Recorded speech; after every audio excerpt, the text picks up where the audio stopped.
लागतो. अरे पिंकी, तू इथे काय झालं? बीबी सर, हे लोक विनाकारण ह्या झाडांना कापत आहेत.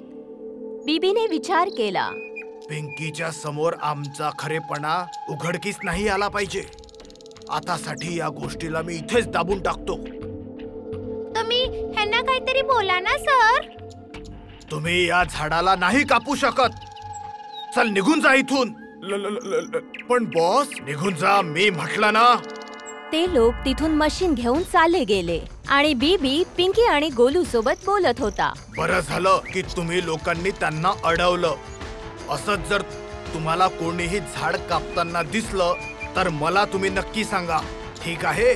बीबी तिथून चालला गेला, पण पिंकीला काही वेगळंच वाटत होतं. गोलू, मला तर काहीतरी गडबड वाटते. गडबड? कसली गडबड? त्या माणसांनी गडबडीमध्ये बीबी सरांना बॉस म्हटलं होतं. मी ऐकलं होतं.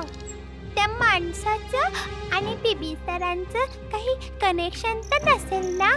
चला आपण त्यांचा पाठलाग करूयात. पिंकी वंडर गर्लचं रूप घेते आणि गोलूचा हात पकडून हवेत उडून जाते.